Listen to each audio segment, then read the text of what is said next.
My name is Hong Doma and I am 13 years old. Today, I am standing here outside the United Nations because I am a Tibetan child and I have something important to say. The day before Logo Rangze passed away, I was fortunate enough to have met him casually outside my house along with my mother. He told me to be kind. He told me to respect others. He told me to listen to my mother. But there was one thing he told me that I will never forget. He told me, never forget that you are Tibetan.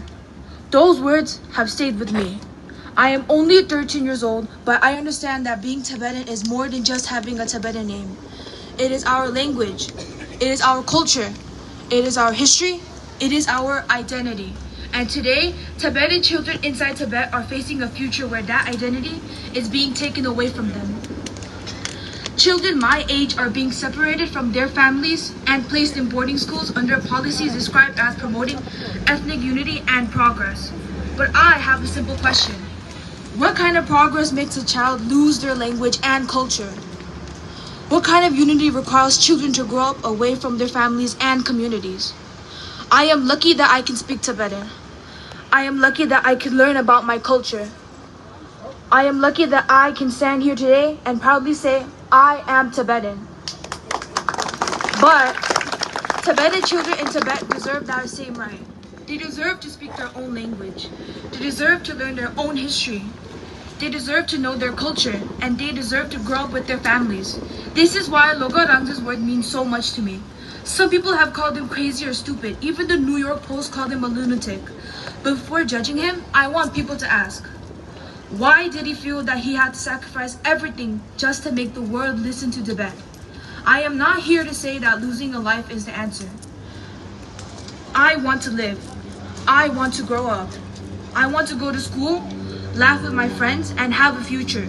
And I want Tibetan children in Tibet to have that same future. A future where they can be Tibetan without fear. A future where they can speak their own language. A future where they can learn their own history and culture. A future where children do not have to lose their lives for the world to listen. Logo Rangze wanted the world to hear about Tibet. And today, we are here because we heard him. We must not let his voice disappear. We must not forget him. And we must not forget the more than 170 Tibetans who have lost their lives through self-immolation while calling attention to the situation in Tibet. Every child deserves the right to know who they are.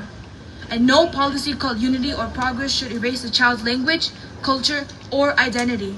So today, standing here outside the United Nations, I ask the world, please listen to Tibet. Please listen to Tibetan children. Please protect our language, our culture, and our identity. And most importantly, please do not forget Logo Rangze. He told me, never forget you are Tibetan. I promise I'll remember. And I hope all of you will remember too. Logo Rangze gyalo. China out of Tibet now. China out of Tibet now. Free Tibet. Thank you.